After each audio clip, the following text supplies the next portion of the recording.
Hello comrades, it's the Finnish Bolshevik. This is a topic that I have covered before. I can't remember exactly where, but I am certain that I have in fact talked about this before. But because people keep bringing it up every now and then at least and asking me, I will now do a video specifically about the so-called calculation problem or economic calculation problem. Basically, it's this idea pushed by libertarians and ANCAPs that there's an inherent problem with economic planning that it just inevitably will always fail and can't work because of this calculation problem. Of course, it's kind of funny because it's the market that has all these inevitable contradictions and problems that can be mitigated by regulation but in themselves cannot be solved. Capitalism reaches a crisis, I don't know, approximately every 10 years, maybe even more frequently than that, and then the state steps in and saves it, and that's how the market still exists today. So basically, the libertarians who push the idea of the economic calculation problem, they say that it is impossible for planned economy to come up with prices that accurately reflect the values of commodities, and that it's impossible for the planners to correctly allocate resources and to correctly estimate demand and such, and then produce commodities to meet that demand. Well, I mean, there's immediately totally obvious problems with this argument. Basically, it's begging the question. The whole thing is begging the question, or doing some other kind of fallacious thing like that. These people say that it's impossible for the planners to come up with accurate prices for commodities. That is such a non sequitur. Like, who cares, right? Like, the prices in socialism are not meant to reflect, I don't know, the value of a product or the production cost of a product. They're meant to. They're planned. People just decide them. Like, that's the whole point. Morons. Like, in all socialist countries, luxury things like, I don't know, fine wine or something like that, like fancy shoes and cars, have been really expensive. And like, you know, look at Cuba. Like, rum is expensive, tobacco is expensive, while medical care is entirely free and food is really cheap.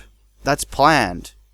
They've deliberately done it in such a way that people can all get necessities, like rent is really cheap and it's guaranteed for 5 years at a time, so people can rest easily and they know that, yeah, we're gonna have a roof above our heads. And yeah, we're going to be able to afford food and medicine and education and public transport. That is called freedom. That is what freedom is. Knowing that you don't have to worry about basic necessities, knowing that I'm gonna be fine, I'm gonna have healthcare, I'm gonna be able to keep my home, I'm going to be able to eat, I am going to be able to get to the places where I need to go, my kids will be able to go to school.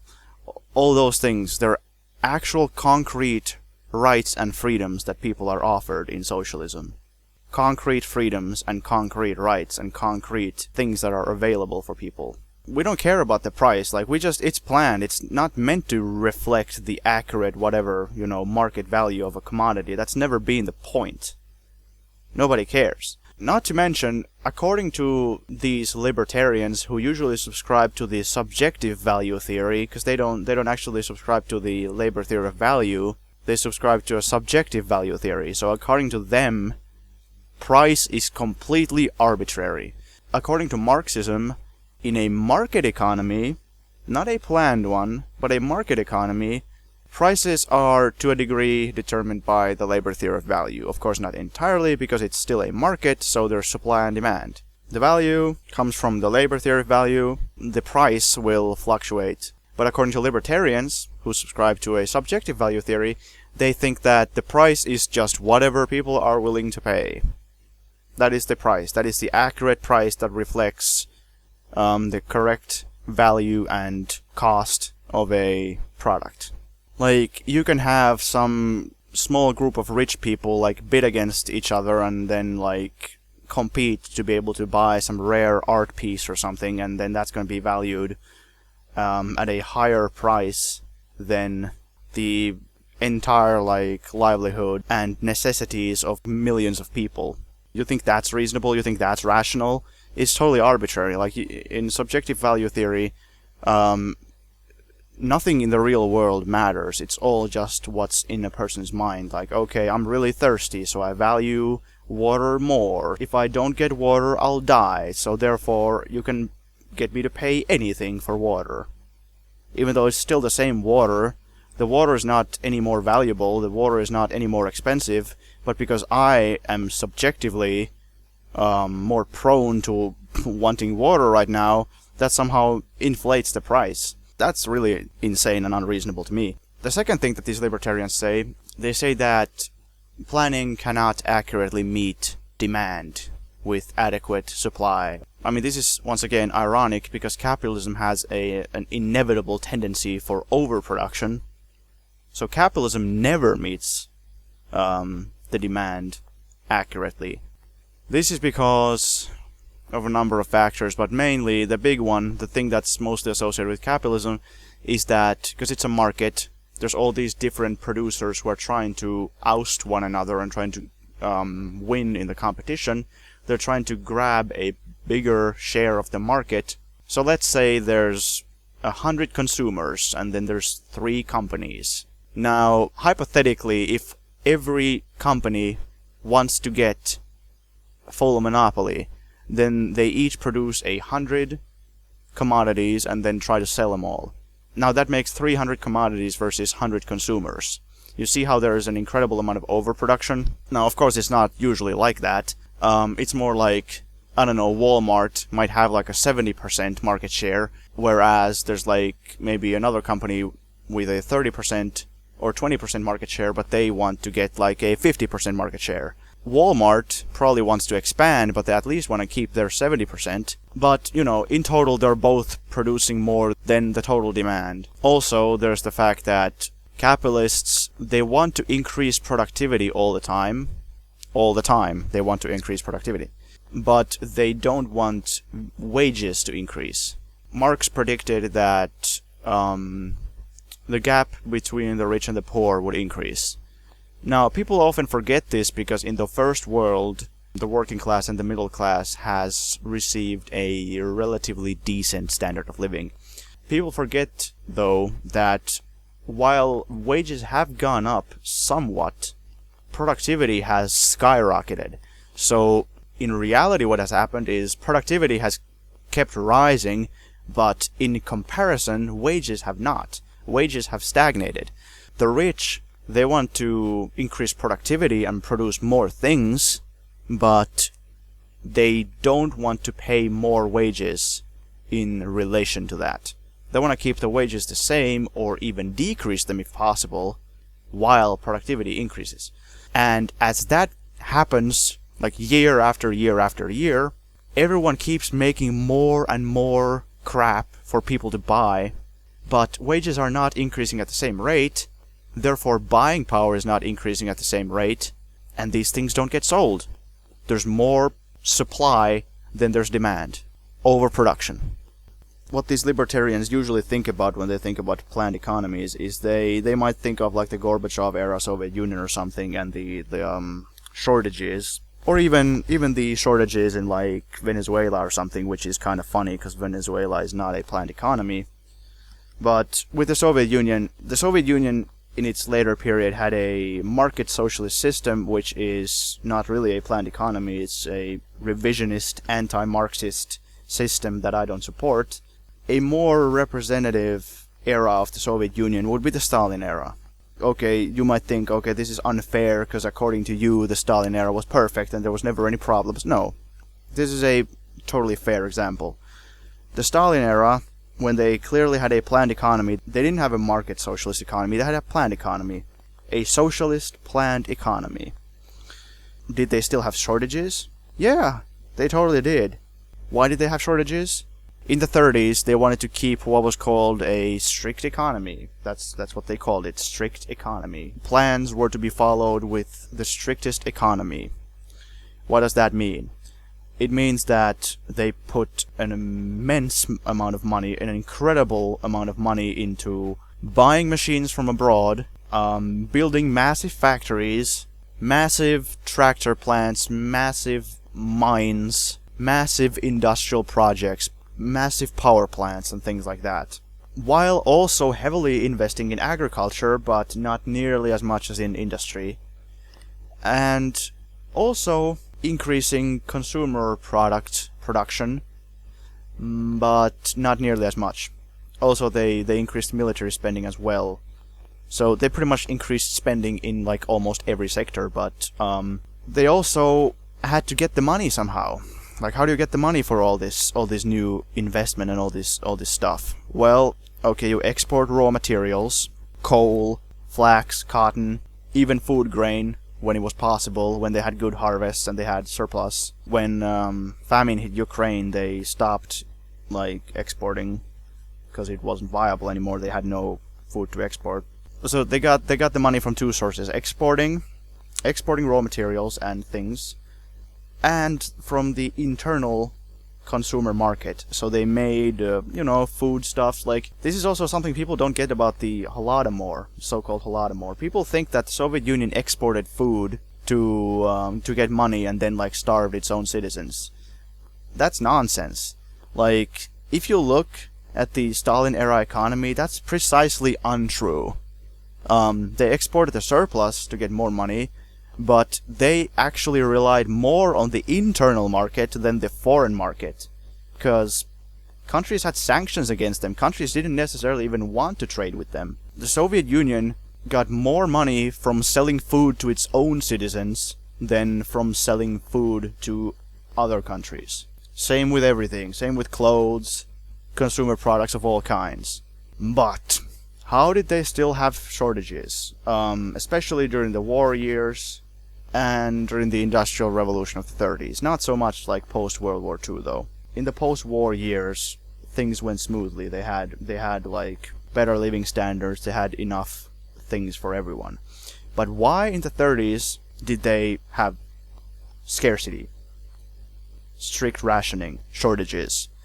It's not because of some like mismanagement or something, or some mistake by the planners, or some inherent flaw in the plan or something, that the planners were incapable. No, it was all deliberate.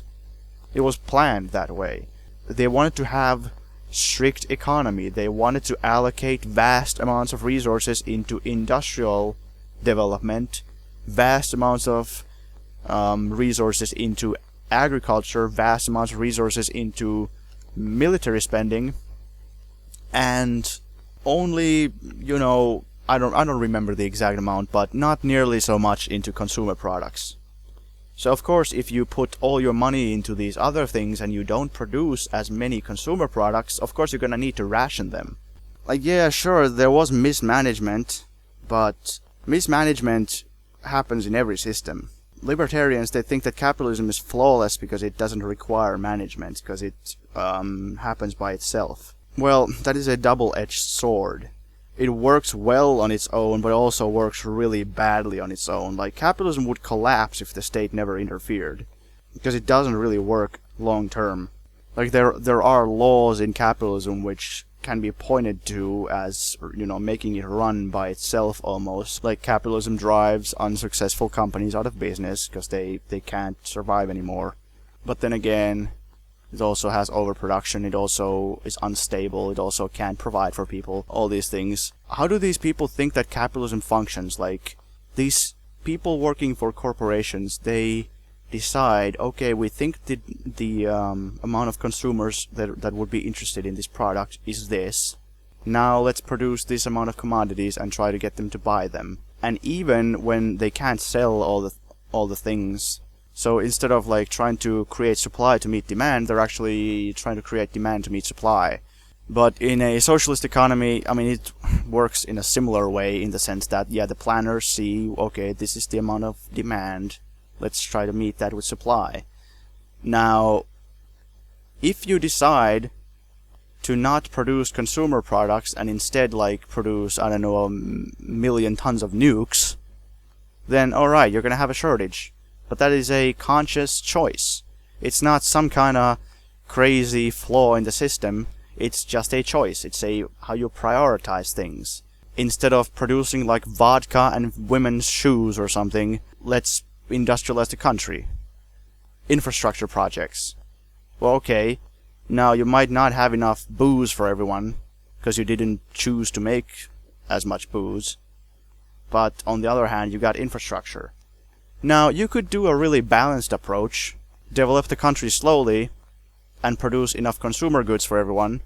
That is also an option. Now, in the Stalin era, that wasn't really... They didn't think that was a viable option, because they thought that if they don't develop extremely fast, they're gonna get killed. But they could have done that. That's basically what Bukharin wanted to do. Let's develop everything super slow and just take it easy. Play it safe. Stalin wanted a really rapid industrialization. Anyway, for this reason, I don't think the calculation problem is... Like, the calculation problem doesn't exist. Like, they think that socialism would just go bankrupt because they can't make profit or something. Because they just, we just can't, like, decide prices in such a way that we'll make a profit. What are you, like a total absolute child? We know how to make a profit. We don't need markets to make a profit. We can tax people, like, what are you talking about? We can make food and give it away for practically for free, so that people can always have food, because that's an important thing for us. We value that very highly. But then again, we can make luxury products really expensive, make tons of profit with luxury products. Now, like, if you want to sell tobacco or liquor or something, you can make a crazy amount of profit with that. Of course, a socialist country might not want to do that because it's unhealthy and bad for people, so they might not want to incentivize that kind of thing. But, you know, there's ways. There's plenty of ways of making profit. Just don't make profit with people's lives, you know, healthcare and necessities. It's not a problem of making profits. You could tax people more. Now, stereotypically, socialist countries have had really low taxes, like really low tax rates. Because you don't really need to tax people when you're already making profits from... Like, the state already owns most of the industry and most of the enterprises which do make a profit. So you don't really need to get the money to fund the social programs. You don't really need to get it from taxing workers, because the workers are already contributing by just working. But, you know, there's ways. These people think that the Soviet Union went bankrupt because, like, socialism can't, you know, I don't know, handle business or handle finance or something. That is a total misconception. The Soviet Union didn't really even go bankrupt. Like, the United States is totally bankrupt, but still it functions because they have, like, a shit ton of credit. But the Soviet Union didn't even go bankrupt. They just ended up with right-wing leadership that ran the country into the ground and then, like, privatized everything and then finally dissolved the whole country. That was a decision made by Gorbachev and Yeltsin. You know, if anything bankrupted the Soviet Union, it wasn't the fact that we just can't, like, figure out how to make profit. No, they were in an arms race and a space race. Those are like the two most expensive things in the history of expensive things. Like, yeah, the most powerful country in the world and the second most powerful country in the world competing about who can build more guns and competing who can build better spaceships. Big surprise that at the end of the day, like, eventually one of them is gonna run out of money? Like, no. Especially since the US basically is in absolute, like, total debt to the level that nobody has ever been in that kind of debt before. But anyway, I've been going on and on for long enough. You get the picture. Like, the economic calculation problem is not a real problem. It's not a problem. There's no such thing as economic calculation problem. It's just a misunderstanding, a straw man, a fallacy, by people who don't understand Marxism and don't understand... I mean, this is so funny because, like, these libertarians who literally don't understand economics and who literally don't understand Marxist economics either, they always tell me, like, oh, you Marxists just don't understand economics. Because in their mind, economics is just magic. It's magic. Market just handles everything by magic. No. It's you guys who don't understand economics. Alright? You just don't understand economics. Go learn.